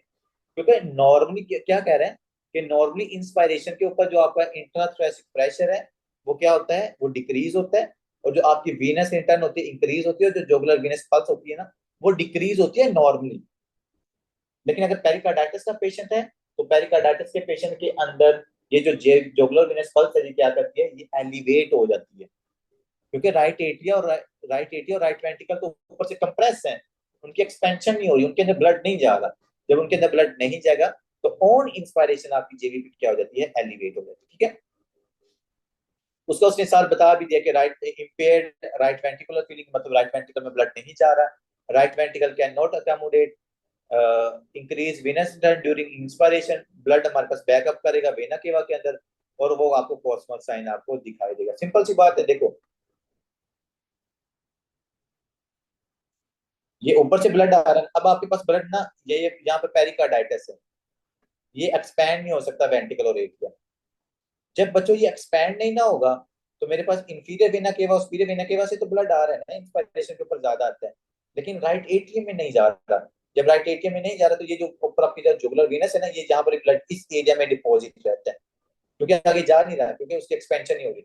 जब यहाँ पर डिपॉजिट रहता है तो आपको इंस्पायरेशन के ऊपर डोमिनेंट नजर आता है साइन, जिसको हम कोस्मल साइन कहते हैं। ठीक है, कह रहे हैं सर कोस्मल साइन इसके अलावा कई और डिसीजेस में भी नजर आता है, जैसा कि कंस्ट्रिक्टिव पेरिकार्डाइटिस में नजर आएगा, रिस्ट्रिक्टिव कार्डियोमायोपैथी में नजर आएगा। वही सारी बातें जो आपके राइट एट्रिया को एक्सपैंड नहीं होने दे रही, right heart failure, massive pulmonary embolism. Pulmonary embolism में भी देखो ना, अगर पल्मोनरी आर्टरी के अंदर अगर ऑब्स्ट्रक्शन हो जाए तो ब्लड आगे नहीं जाएगा आपके राइट हार्ट के अंदर, उसमें भी आपको नजर आएगी। राइट एट्रियल या वेंट्रिकुलर ट्यूमर, तो अगर ट्यूमर है ऑब्स्ट्रक्शन है आगे तो उनके अंदर भी blood right atrial right ventricle में नहीं जाता, जिसकी वजह से जो हमारे पास कॉस्मल साइन है ना, ये आपको वहां पर पॉजिटिव नजर आता है। ठीक है बच्चों, नेक्स्ट बात करते हैं मायोकार्डाइटिस। सिंपल सा टॉपिक है, कोई इसके अंदर रॉकेट साइंस नहीं है। इसका मैंने आपको एक फार्मूला बताना है कि आपको जितने भी कॉजेस का पता है ना, याद रखिएगा वो तमाम कॉजेस ना, वो तमाम डिजीज मायोकार्डाइटिस खास करवा सकती है। चाहे वो बैक्टीरियल इन्फेक्शन है, चाहे वो वायरल इन्फेक्शन है, चाहे वो पैरासिटिक इन्फेक्शन है, चाहे वो आपके पास ड्रग्स हैं, चाहे वो आपके पास ऑटोइम्यून डिजीज है, चाहे वो आपके पास मेलिग्नेंसी है, बच्चों हर कॉज की वजह से आपको मायोकार्डाइटिस हो सकता है। ठीक है जी, ये तो हो गया इसका एक जनरल सा ओवरव्यू जो आपने याद रखना है। कॉजेज इसके सबसे ज्यादा होते हैं, और आपने याद रखना है इसको, वायरस बैक्टीरिया ऑटोइम्यून डिजीज, हर वजह से आपको मायोकार्डाइटिस हो सकता है। अच्छा मुझे वैसे कोई बता सकता है कि ज्यादातर मायोकार्डाइटिस से, मतलब मायोकार्डियम के अंदर इन्फ्लामेशन ज्यादातर क्यों हो रही है, या मतलब ये जो सारे रीजन है, मतलब वायरस भी मायोकार्डियम को इफेक्ट करता है, पैरासाइट भी कर रहा है, बैक्टीरिया भी कर रहा है, टॉक्सिन भी उसको डैमेज कर रहे हैं, ड्रग्स भी उसको डैमेज कर रही हैं, ऑटोइम्यून डिजीज एंटीबॉडीज भी उसको डैमेज कर रही हैं, तो मायोकार्डियम बेचारी के साथ इतनी ज्यादा क्यों हो रही है, उसके अंदर ज्यादातर इन्फ्लामेशन क्यों हो रही है, एंडोकार्डियम और पेरिकार्डियम में इसके कंपैरिजन में कम इन्फ्लामेशन क्यों होती है? हाँ जी,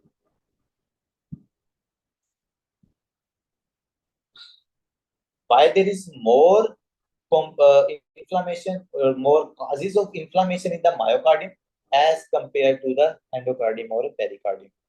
यार सिंपल सी बात है, वैसे आपके हार्ट की सबसे बड़ी लेयर कौन सी है, वो मायोकार्डियम है, उसका सरफेस एरिया सबसे ज्यादा है। जब उसका सरफेस एरिया सबसे ज्यादा है, सबसे स्ट्रॉन्ग लेयर वो है, सबसे बड़ी लेयर वो है, तो ज्यादातर जो चीजें होंगी वो उसको ही जाके इफेक्ट करेंगी ना। एंडो और जो पेरी है उसका तो वो ना, तो वो इतना एक्टिवली फंक्शन परफॉर्म कर रहे होते हैं, मतलब कॉन्ट्रैक्शन रिलैक्सेशन भी नहीं हो रही होती, और दूसरे नंबर उनका एरिया भी इतना ज्यादा नहीं होता, उनके सेल्स का नंबर भी इतना ज्यादा नहीं होता जितना मायोकार्डियम का होता है। ठीक है, तो एक इसका रीजन क्या है सर, क्योंकि जो मायोकार्डियम है ये कॉन्ट्रैक्शन और रिलैक्सेशन करवा रही है, एक्टिवली फंक्शन के अंदर इन्वॉल्व होती है, तो उस वजह से यहाँ पर अक्यूमुलेशन का रिस्क क्या होता है, ज्यादा होता है यहाँ पर। जी जी, ये भी कह सकते हैं कॉन्ट्रैक्शन। अब डॉक्टर साहब देखो ना, कॉन्ट्रैक्शन और रिलैक्सेशन का मतलब क्या है, वो अपना फंक्शन ज्यादा परफॉर्म करे। जब ज्यादा वो फंक्शन परफॉर्म करेगा तो उसकी इनडायरेक्ट तो मतलब यही है ना कि उसकी जो ब्लड सप्लाई है वो इंक्रीज होगी है, कॉन्ट्रैक्शन एंड रिलैक्सेशन। तो जब आपके मायोकार्डियम कंटिन्यूसली कॉन्ट्रैक्शन और रिलैक्सेशन करेगा तो इसकी जो ब्लड सप्लाई की डिमांड है वो भी क्या होगी, इंक्रीज होगी। ब्लड सप्लाई की डिमांड भी क्या होती है, ज्यादा होती है। और आपको पता है जो जितने भी वायरस बैक्टीरिया वो सारा कुछ ब्लड के अंदर प्रेजेंट है, और आपका जो ज्यादातर ब्लड है वो किसके अंदर जा रहा है, वो मायोकार्डियम के अंदर जा रहा है। तो जब मायोकार्डियम के अंदर ज्यादातर ब्लड जा रहा है और वो एक्टिवली फंक्शन के अंदर इन्वॉल्व है, उसका सरफेस एरिया भी सबसे ज्यादा है, वो टिश्यू भी हमारे पास स्ट्रॉन्ग है, बड़ा है, तो इस वजह से इसके अंदर ज्यादातर इन्वॉल्वमेंट आपको नजर आती है, ज्यादातर आपको मायोकार्डाइटिस नजर आता है। दूसरी बात आपने मैंने आपको बतानी है कि मायोकार्डाइटिस आपने याद रखना है यंग्स लोगों के अंदर, यंग यंग यंग, बड़ा इंपॉर्टेंट एमसीक्यू है। जो पेरिकार्डाइटिस है ना वो एल्डर लोगों के अंदर ना ज्यादातर आपको नजर आता है, लेकिन जो मायो, क्योंकि इसका कोई भी रीजन है, अब यंग के अंदर इन्फेक्शन भी ज्यादा होते हैं, ऑटोइम्यून डिजीज भी ज्यादा है, तो इस वजह से जो यंग लोग होते हैं ना जिनकी एज 40 से कम होती है, उनके अंदर आपको मायोकार्डाइटिस ज्यादातर नजर आता है, बहुत इंपॉर्टेंट है। और यंग लोगों के अंदर मायोकार्डाइटिस की वजह से जो ज्यादातर डेथ भी होती है वो भी इसकी मतलब कि आपको मायोकार्डाइटिस की वजह से आपको नजर आता है। ठीक है, तो inflammation of the myocardium major cause of sudden cardiac death, आ गया ना एक और रीजन सडन कार्डिक डेथ का। क्या क्या पड़ा हुआ है सर, अरिथमिया पड़ा हुआ है, क्यूटी प्रोलोंगेशन की डिजीजेस पड़ी हुई है, जैसे ब्रुगाडा सिंड्रोम पड़ा है, उसकी वजह से सडन डेथ हो सकती है, और हमारे पास मायोकार्डाइटिस आ गया, इसकी वजह से भी आपको सडन डेथ नजर आती है पेशेंट के अंदर। लेकिन वो पेशेंट हमारे पास क्या होना चाहिए, यंग। स्नैरियो में अगर वो मेंशन करते हैं कि यंग पेशेंट्स हैं, उसके अंदर मतलब वो आपको हार्ट की को फाइंडिंग्स दे दें और उनकी वो डेथ अगर आपको बताएं, क्रोनिक आर्टरी डिजीज आपने यहाँ पर नहीं लिखाना, और उसके अंदर आपने मायोकार्डाइटिस वगैरह की तरफ जाना। ठीक है बच्चों, यंग है और सडन कार्डिक डेथ। ठीक है, मायोकार्डाइटिस के अंदर भी कुछ नहीं ज्यादा सडन कार्डिक डेथ उसके अंदर है, क्रोनिक आर्टरी डिजीज के अंदर भी इतनी ज्यादा सडन डेथ नहीं होती जितनी यहाँ पर इसके अंदर हो जाती है। आगे आते हैं सर, प्रेजेंटेशन हाईली वेरिएबल, मतलब कहते हैं इसकी सिम्टम बहुत ज्यादा वेरी करती हैं।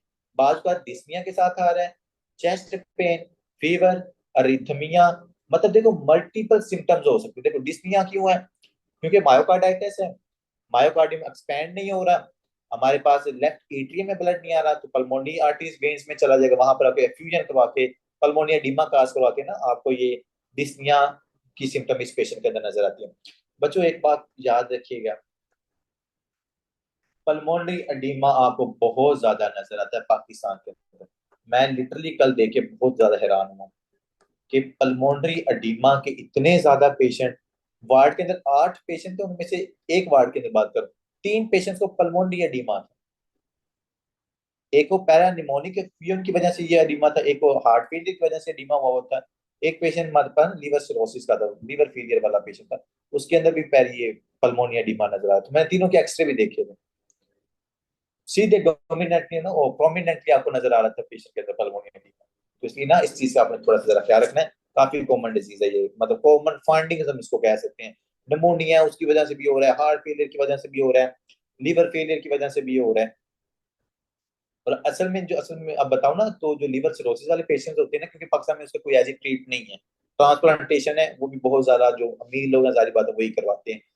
तो लिवर सिरोसिस की वजह से असाइटिस, पेरिफेरल एडीमा और पल्मोनिया एडीमा, और 2 पेशेंट्स की कल डेथ हुई थी असाइटिस की वजह से। दोनों पेशेंट हमारे सामने, हमने उसको सीपीआर भी दिया है लेकिन वो रिवर्ट नहीं हुए, उनकी डेथ हो गई। ठीक है, तो ये पल्मोनिया एडीमा आपने इस हिसाब से याद रखना है यहाँ पर। तो इसलिए तो आपको कह रहा हूँ ये कोई किताबी बातें नहीं है, आप पेशेंट इस तरह के देखते हो ये सारे पेशेंट, तो आपकी जितनी अच्छी ग्रिप होगी, जितनी आपको रीजनिंग का पता होगा ना बच्चों, आपको बहुत मजा आएगा क्लिनिकल सीखने का भी। थ्योरी अच्छी है, क्लिनिकल का बड़ा मजा आएगा। देखो बच्चों, वायरस, अडीनो वायरस, कॉक्सैक्सी वायरस है, पार्वो वायरस है, एचआईवी है, एचएचवी है, कोविड 19 है, लिम्फोसिटिक इन्फिल्ट्रेट, मतलब देखो कोई ऐसा रीजन नहीं है, कोई ऐसा वायरस नहीं है जो यहाँ पर बचा हो जो मायोकार्डाइटिस ना काज करवाए। के अंदर सारे वायरस वायरस हैं और वो मायोकार्डियम की तरफ ज्यादा ब्लड सप्लाई जा रही है। जी जी, बिल्कुल बिल्कुल। तीसरे नंबर पर जी पैरासाइट्स। पैरासाइट में कौन सा, दो इंपॉर्टेंट पैरासाइट्स हमने पढ़ने, ट्राइपैनोसोमा क्रूजी, टोक्सोप्लाज्मा गोंडी। यूएसएमएल के अंदर भी ये काफी ज्यादा इंपॉर्टेंट है, और एनआरई के अंदर भी ये गोंडी और ये जो क्रूजी है ना, इनमें से इंफेक्शन आता है, ये आता है एमसीक्यूज आता है चिकास डिजीज से रिलेटेड, ठीक है। और टोक्सोप्लाज्मा गोंडी के अंदर प्रेगनेंसी वाला जो सिनेरियो बनता है ना, क्योंकि प्रेग्नेंट फीमेल को ये इफेक्ट करते होते हैं और बच्चे को भी इफेक्ट करते हैं, तो उससे भी ये सिनेरियो पूछा जाता है। तो आपने दो पैरासाइट्स के एटलीस्ट नाम याद रखने, ट्राइपैनोसोमा क्रूजी का और टोक्सोप्लाज्मा गोंडी का। ये मायोकार्डाइटिस की टेस्ट होता है। टॉक्सिन बच्चों, कार्बन मोनोऑक्साइड हो गया, ब्लैक विडो वीनम हो गया बच्चों, ठीक है। ये हमारे पास स्नेक वगैरह के बाइट की वजह से ये वाला वीनम आपकी बॉडी में आ जाता है, तो उसकी वजह से फिर हमारे पास पेशेंट में मायोकार्डाइटिस भी हो सकता है, ठीक है। रोमैटिक फीवर की वजह से, सिंपल बात है। ये जो ड्रग्स है ना डॉक्सीरुबिसिन बच्चों, इसको आपने ना डोमिनेटली या प्रोमिनेंटली याद रखना है, ये बड़ी इंपॉर्टेंट है। कोकेन की वजह से भी हो सकता है, लेकिन कोकेन की वजह से मायोकार्डाइटिस का रिस्क कम होता है, पॉसिबल है लेकिन कम होता है। डॉक्सीरुबिसिन आपने याद रखनी है, क्योंकि ये डॉक्सीरुबिसिन ना ये कार्डियोटॉक्सिक जेनिक ड्रग है, ये आपके हार्ट को बहुत ज्यादा इफेक्ट करती है। ये डॉक्सीरुबिसिन कीमोथेरेपी के अंदर हम यूज करते हैं, तो इसका काफी जगह पर साइड इफेक्ट ना पूछा हुआ है। तो डॉक्सीरुबिसिन आपके मतलब याद रखिएगा कि यहाँ पे आप हार्ट को इफेक्ट करेगी, और उससे ज्यादा स्पेसिफिक आपने याद रखना है कि मायोकार्डियम को इफेक्ट करती है। जिसको मायोकार्डियम में और क्या काज करवाएगी सर, मायोकार्डाइटिस, ठीक है। ऑटोइम्यून डिजीज बच्चों, Kawasaki disease, sarcoidosis, SLE, पोलीमायोसाइटिस, dermatomyositis, ये सारी रूमेटिक हार्ट उसमें पढ़ेंगे, रिमाटोलॉजी के अंदर सारी आपको पढ़ाऊंगा। तो इनकी वजह से भी हमारे पास क्या हो सकता है, मायोकार्डाइटिस। सबके अंदर एंटीबॉडीज बनेगी, वो मायोकार्डियम के अंदर इन्फ्लेमेशन काज करवा सकती है। बच्चों कॉम्प्लिकेशन इसकी बड़ी इंपॉर्टेंट है मायोकार्डाइटिस की, जो मैंने आपको ऊपर भी बताई है कि पेशेंट की सडन डेथ हो जाती है। इस पेशेंट की सडन डेथ करवा सकता है अरिथमिया, क्योंकि स्ट्रक्चर को चेंज कर रहा है अरिथमिया। हार्ट ब्लॉक, अगर हमारे पास पेशेंट के अंदर न्यूरॉन्स के अंदर इन्फिल्ट्रेशन हो जाए तो हार्ट ब्लॉक भी हो सकता है। डायलेटेड कार्डियोमायोपैथी भी कह रहे हैं कि हमारे पास एक कॉम्प्लिकेशन है। हार्ट फेलियर, वही dilated heart failure. Mural thrombus, देखो बच्चों, जब आपका हार्ट कॉन्ट्रैक्ट नहीं कर रहा, ब्लड स्टेसिस में जाएगा। जब ब्लड आपके पास स्टेसिस में जाएगा, क्लॉट बनाएगा, वो क्लॉट टूट के हमारे पास एम्बोलाई बनाएगा, और वो एम्बोलाई की वजह से जो हमारे पास स्किमिक स्ट्रोक का रिस्क होता है वो क्या है, इंक्रीज हो जाता है, ठीक है। Whenever blood goes into the stasis condition, it can leads towards the ischemic stroke और स्किमिक डिजीजेस, जैसे स्किमिक हमारे पास स्किमिक मेसेंटेरिक स्कीमिया भी ये काज करवा सकता है, ठीक है।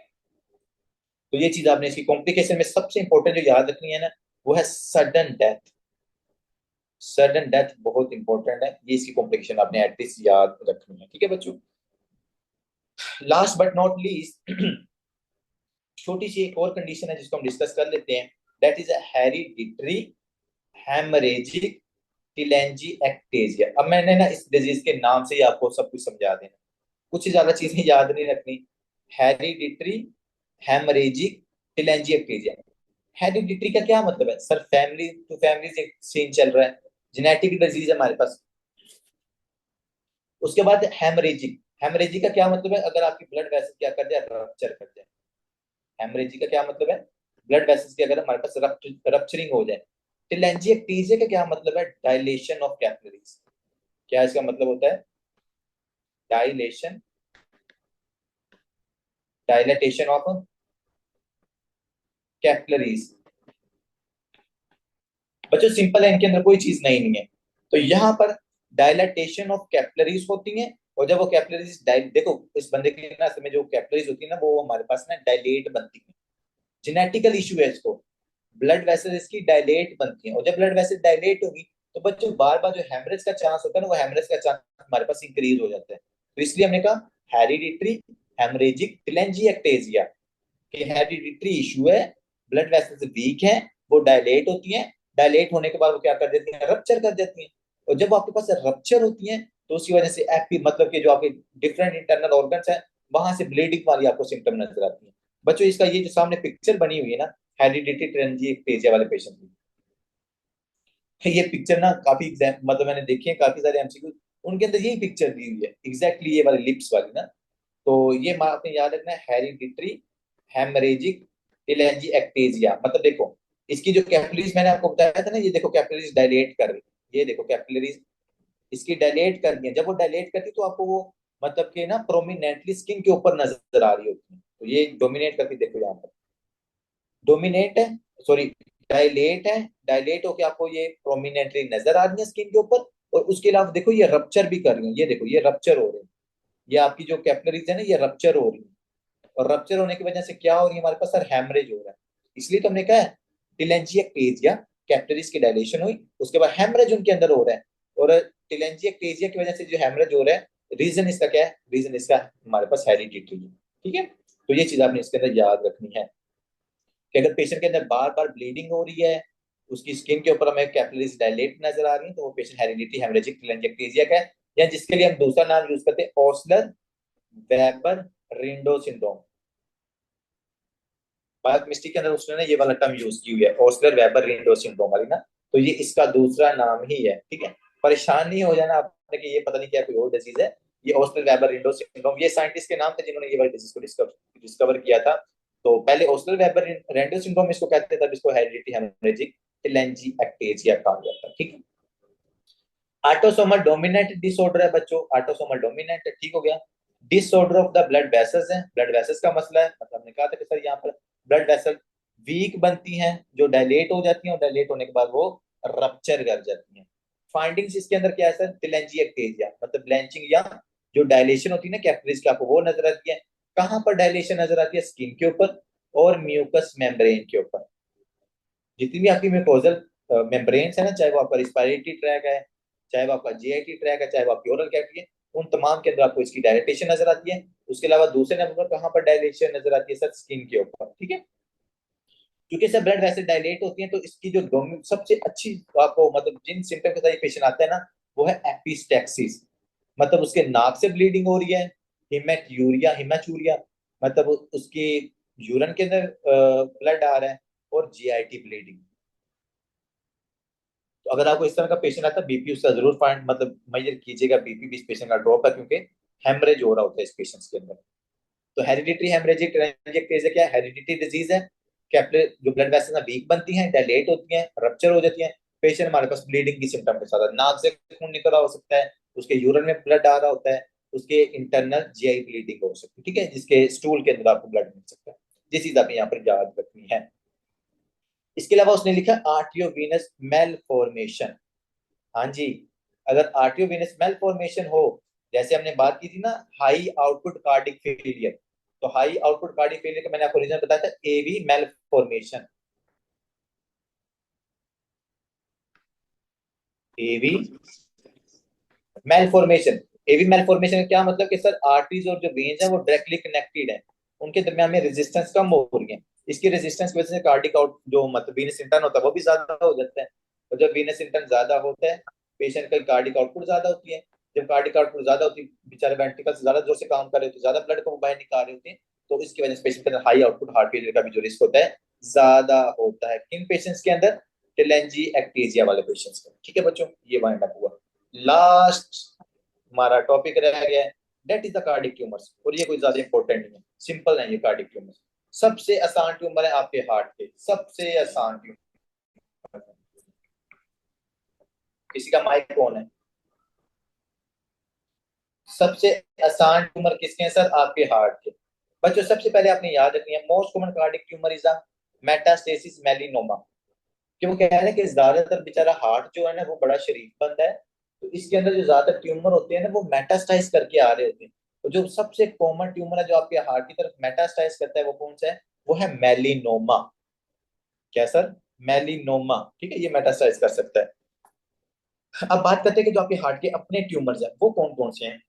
तो सबसे पहले तो सीटी स्कैन देखो, ये आपको लेफ्ट एट्रियम के अंदर इतना बड़ा ट्यूमर नजर आ रहा है भाई, ये देखो लेफ्ट एट्रियम में आपको इतना बड़ा ट्यूमर नजर आ रहा है। राइट वेंट्रिकल है ना आपको सबसे एंटीरियर लोकेशन में, सबसे पोस्टीरियर लोकेशन किसकी है, लेफ्ट एट्रिया की है। तो लेफ्ट एट्रियम के अंदर आपको इतना बड़ा ट्यूमर नजर आ रहा है, इसको हम कहते हैं मैक्सोमा। बच्चों दो ट्यूमर याद रखने हैं सीवीएस के अंदर, मैक्सोमा और रेब्डोमायोमा। अडल्ट के अंदर मैक्सोमा होता है, बच्चों के अंदर रेब्डोमायोमा होता है। ठीक है, पहली बात तो ये होगी, ये अडल्ट के अंदर होता है, और जो रेब्डोमायोमा है ये ज्यादातर चिल्ड्रंस के अंदर होता है। ठीक है, कहता क्या कि most common cardiac tumour in adult, बच्चों के अंदर जो अडल्ट के अंदर जो सबसे कॉमन ट्यूमर है वो कौन सा है, वो मैक्सोमा है। इसको इजी ना लेना, इसमें से क्वेश्चन पूछा जाता है। आसान है, आपको मतलब एक्स्ट्रा नंबर दे देता है, ये बहुत इजी है, कोई इसके अंदर ज्यादा चीजें नहीं, सिर्फ ट्यूमर बना होता है वहां पर, और उस ट्यूमर की वजह से ऑब्स्ट्रक्शन या सिस्टेमिक सिम्टम होती है वो आपको नजर आती है। ठीक है, तो जरा इसको रीड करते हैं। 90% अकर्स इन द एट्रिया, ज्यादातर जो आपके पास ये मैक्सोमा होता है ना, ये एट्रिया के अंदर, मतलब कि मैंने तो जितने भी सिनेरियोज देखे हैं ना, सबके अंदर जो आपका लेफ्ट एट्रियम है ना, लेफ्ट एट्रियम के अंदर ये मैक्सोमा, ये ट्यूमर बन जाता है इतना बड़ा। ठीक है, जैसे अगर हम यहाँ पर आपको दिखा भी दो ना, तो ये देखो,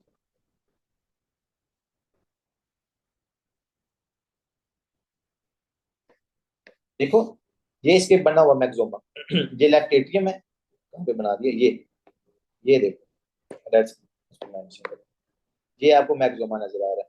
और मैक्सोमा मैंने आपको बताया कि ज्यादा तो जो आपका लेफ्ट एट्रियम है ना, लेफ्ट एट्रियम के अंदर ये मैक्सोमा, वो देखो, अगर इतना बड़ा ट्यूमर आपके यहाँ पर बना हो तो वो क्या क्या करेगा, आपके लेफ्ट एट्रियम में ऑब्स्ट्रक्शन काज करेगा, इसमें ज्यादा ब्लड नहीं आने देगा। लेफ्ट एट्रियम में क्या करवाएगा, ऑब्स्ट्रक्शन।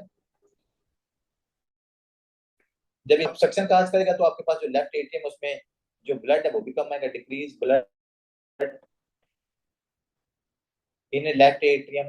ठीक है, तो लेफ्ट एट्रियम में हमारे पास ब्लड कम आएगा, जिसकी वजह से इस पेशेंट के अंदर लेफ्ट वेंट्रिकल में ब्लड कम जाता है, और लेफ्ट वेंट्रिकल में ब्लड कम जाएगा तो पेशेंट की कार्डिक फुट आपको कम नजर आती है ये ट्यूमर वाले पेशेंट के अंदर।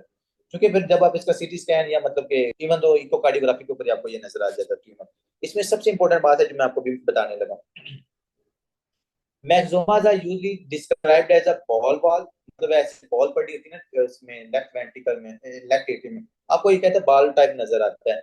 ऑब्स्ट्रक्शन एट्रियम, वही बात है, लेफ्ट एट्रियम में ऑब्स्ट्रक्शन ये काज करवाएगा, और उस ऑब्स्ट्रक्शन की वजह से उसके, मैंने आपको कहा ना कार्डिक आउटपुट कम हो रही है, देखो बच्चों, कार्डिक आउटपुट कम हो रही है, और हमने कहा था कि अगर आपकी उसकी वजह से सिंकोप, सडनली आपकी कार्डिक आउटपुट, देखो ये आपके पास जो ट्यूमर है, ये अगर मीटर वाल के आगे आ जाए, यहाँ पर आगे मूव करके, लेफ्ट वेंट्रिकल में ब्लड नहीं जाएगा, लेफ्ट वेंट्रिकल में ब्लड नहीं जाएगा, तो आपकी कार्डिक सडन सिंकोप के साथ आता है, और असल में रिदम के साथ आता है तो उसकी जो डोमिनेंट सिम्टम होती है वो है वेट लॉस, तो वेट लॉस के साथ तो ये आएगा है, क्योंकि ट्यूमर। उसके बाद जाता है सिंकोप के साथ, कि मतलब पेशेंट को ना बार बार सिंकोप हो रहा होता है, दूसरी सिम्टम होगी। तीसरी सबसे इंपॉर्टेंट सिम्टम है फीवर, इसलिए ये बंदा सबसे ज्यादा मिस डायग्नोज होता है, क्योंकि ट्यूमर्स की वजह से हमने पढ़ा था कि कुछ ज्यादा जो ट्यूमर्स होते हैं उनकी वजह से फीवर नहीं होता, हाँ वेट लॉस होता है लेकिन फीवर नहीं होता। तो जब आप ये दो सिम्टम्स देखते हो ना, कि मतलब पेशेंट में फीवर हो रहा है, वेट लॉस हो रहा है, तो आप सोचते हो कि शायद ना इसकी बॉडी में कोई क्रोनिक इन्फेक्शन चल रहा है। क्या चल रहा है, क्रोनिक इन्फेक्शन चल रहा है। लेकिन बच्चों अगर वो सिंकोप के आपको बार बार सिम्टम दे रहा है ना, तो आपने फिर उस पेशेंट का इकोकार्डियोग्राफी वगैरह जरूर करवा लेनी है, सीटी स्कैन अपने हार्ट का जरूर करवा लेना है, ताकि आपको पता चल जाए कि इसमें मैक्सोमा तो नहीं है। तो इसका ये ट्राइएट बहुत ज्यादा इंपॉर्टेंट है जो मैं आपको लिखवाने लगा हूं। इसमें आपने याद क्या क्या रखना है सर, सिंकोप, सिंकोप, फीवर, और दूसरे number weight loss, weight loss, ये तीन सिम्टम है, इसको मिक्सोमा ट्राइएट भी कहा जाता है, फीवर, सिंकोप और वेट लॉस जो आपको इस पेशेंट में नजर आता है। अब नेक्स्ट क्वेश्चन ये था that I was expecting, sir इस पेशेंट में फीवर क्यों हो रहा है, इस पेशेंट के अंदर फीवर क्यों हो रहा है। असल में बच्चों ये उम्र है ना ये वाला कैंसर, ये यूज करते हैं इंटरल्यूकन 6 को, और मैंने आपको बताया हुआ है कि जब भी आपके पास इंटरल्यूकन 1 या इंटरल्यूकन 6 है, इनकी प्रोडक्शन हो, तो आपके पास ये थर्मोसेंटर को जाके एक्टिवेट करके फीवर करवाते हैं। तो चूंकि मिक्सोमा इंटरल्यूकन 6 की प्रोडक्शन करवाता है, ये एमबीएमई का एमसीक्यू भी है, तो उसके अंदर इसके इंटरल्यूकन 6 की प्रोडक्शन की वजह से आपको क्या होता है, फीवर होता है पेशेंट के अंदर। इंटरलेटेड 6 से रिलेटेड एक और एमसीक्यू मुझे आया था एग्जाम के अंदर, वो मैं जनरल में आपको नल पैथो में पढ़ाऊंगा। उसके अलावा आप इसको ऑस्कल्टेट करोगे तो ट्यूमर फ्लॉप आपको साउंड सुनाई देगा, मतलब वही है कि जो जैसा आपको मिटर सिनोसिस के अंदर सुनाई देता है ना, क्रीसेंडो डिक्रीसेंडो, मतलब मिटर में भी तो ऑब्स्ट्रक्शन है ना, और उस ऑब्स्ट्रक्शन की वजह से आपको वो क्रीसेंडो डिक्रीसेंडो सुनाई देता, सॉरी मिटर सिनोसिस के अंदर आपको डायस्टोलिक आपको सुनाई दे रहा था। तो चूंकि ऑब्स्ट्रक्शन है तो वो डायस्टोलिक मरमर सुनाई दे रहा होता है, तो इसके यहाँ पर भी ट्यूमर की वजह से ऑब्स्ट्रक्शन हो रही है, तो आपको सेम मतलब ना मरमर सुनाई दे रहा होता है। ये चीज भी आपने याद रखनी। पूछा जाता है कि इसका मरमर किसको मिमिक करता है,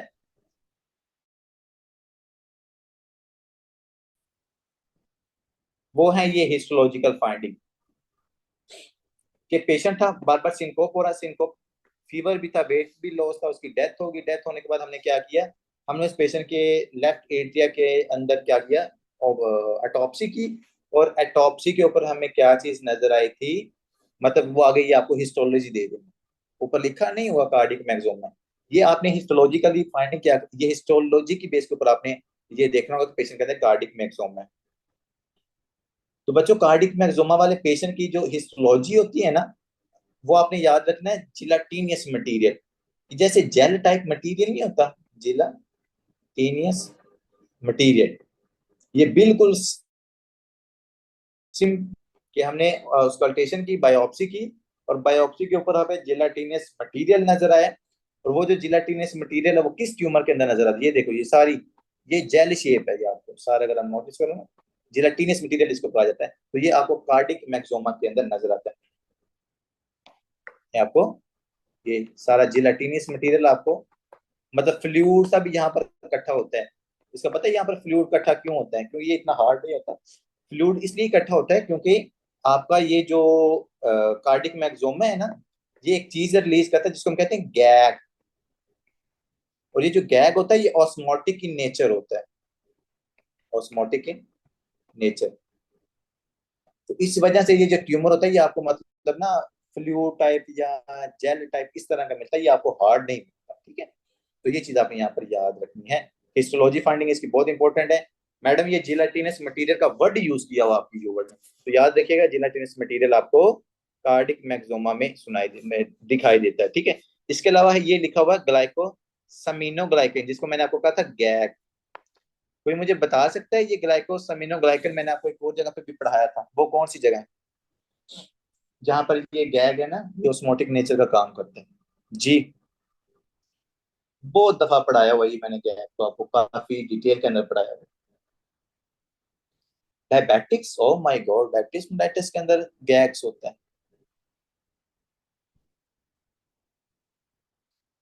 तो मैडम फिर हाइपरथायरॉयडिज्म के अंदर क्या होता है, जो उसको पेरी ऑर्बिटल एडीमा हुआ था, जो उस पेशेंट के अंदर ये टीबियल मिक्सोमा हुआ था, तो हाइपरथायरॉयडिज्म और हाइपोथायरॉयडिज्म वाला दोनों, हाइपो तो हाइपो दोनों में ये गैग बनता, तो इस वजह से आपको उस पेशेंट में पेरी ऑर्बिटल एडीमा नजर आ रहा था। वहां पर जो इतनी डिटेल में हमने इसके बारे में बात की थी, तो यहाँ पर भी गैग आपको पास कार्डिक मिक्सोमा में भी नजर आता है, ठीक है बच्चों। तो ये था हमारा कार्डिक ट्यूमर्स मिक्सोमा। अब आते हैं आगे रैप्डोमायोमा। बच्चों अगर जी जी एक्सोथैलेमस वाला, अगर आपको बच्चे के हार्ट के अंदर ट्यूमर नजर आ रहा है ना, ये ट्यूमर को हम कहते हैं रैप्डोमा, तो मोस्ट कॉमनली वो रैप्डोमायोमा ही होता है। लेकिन ये जो रैप्डोमायोमा ये ऐसे नहीं होता कि सिर्फ सर ट्यूमर ही हमें है बच्चे के रहने अंदर। दीजिए सर, नेक्स्ट क्लास में करा दीजिएगा सर, या मैडम फिर खत्म रात है, को रख लीजिए क्लास। डेढ़ लाइन रह गई है, डेढ़ लाइन खत्म है। यहाँ पर हमारे पास अगर किसी पेशेंट के अंदर ट्यूबरस सेक्लेरोसिस हम पढ़ेंगे ना, न्यूरोलॉजी के अंदर ये डिजीज है हमारे पास ट्यूबरस सेक्लेरोसिस। इस ट्यूबरस सेक्लेरोसिस वाले पेशेंट की जेनेटिक प्रॉब्लम होती है, इसकी टीबी जीन के अंदर ना, टीबी जीन के अंदर म्यूटेशन होती है टीबी सेक्लेरोसिस वाले पेशेंट का। मल्टीपल सिम्टम हमें इस पेशेंट के अंदर नजर आते हैं, स्किन के ऊपर भी, मतलब कि वो क्या उसको कहते हैं एस्लेट्स स्पॉट्स होते हैं, इस तरह के सिम्टम नजर आती हैं ट्यूबरस सेक्लेरोसिस वाले पेशेंट के अंदर। लेकिन जिसको ट्यूबरस सेक्लेरोसिस होती है ना, जिस बच्चे के अंदर, बच्चों उस पेशेंट के अंदर आपको रैप्डोमायोमा नजर आता है, मतलब उस बच्चे के अंदर आपको ये वाला ट्यूमर नजर आता है। और इस ट्यूमर की नेचर किस तरह की होती है, हेमाटोमेटस ग्रोथ होती है। ये मैं आपको सारी ग्रोथ भी पढ़ाऊंगा इसके अंदर, जनरल फार्मा जनरल पैथो के अंदर कि कौन सी ग्रोथ आपको किस तरह की नजर आती है। तो सिंपल आपने यहाँ पर याद रखना है, अगर बच्चा है, बच्चे के वेंट्रिकल्स के अंदर अगर ट्यूमर है, और वो ये नहीं होगा कि उसके सिर्फ वेंट्रिकल्स में ट्यूमर है, मैं कह रहा हूँ वो बच्चा होगा ट्यूबरस सेक्लेरोसिस का, मतलब एक बहुत खतरनाक डिजीज है ट्यूबरस सेक्लेरोसिस।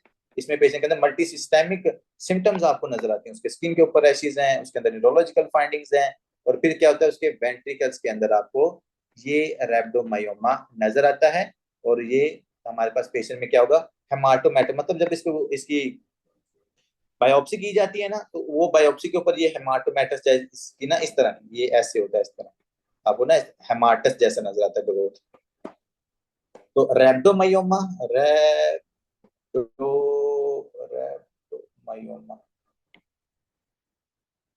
तो रैप्डोमायोमा बच्चों क्या क्या याद रखना है, ट्यूबरस स्क्लेरोसिस होना चाहिए, हेमाटोमेटस ग्रोथ इसकी होती है, ये सिर्फ सिंपल बात आपने यहाँ पर फिलहाल याद रखनी, हेमाटोमेटस ग्रोथ, ठीक है। मल्टीपल सिम्टम्स हो गया, और यहाँ पर मल्टीपल रैप्डोमायोमा आपको नजर आते हैं। इसके बारे में वैसे पूछा नहीं गया, सिर्फ ये एमसीक्यू इसमें से पूछा गया है कि बच्चों के अंदर अगर ट्यूमर है तो वो कौन सा कॉमन है, दैट इज द रैप्डोमायोमा। और जो अडल्ट के अंदर, अडल्ट की तो वो मतलब हिस्टोलॉजिकल फाइंडिंग्स वगैरह भी पूछी गई हैं, उसमें इंटरल्यूकन 6 का भी पूछा गया, तो वो अपनी सारी सिम्टम उसकी क्या रखनी है यहाँ पर, याद रखनी है। So that's all about the students. Today we covered a lot of small topics, and they are high yield topics into your USMLE and NRE exam as well. ठीक है जी? If you have any question, you can ask. See you in next lecture.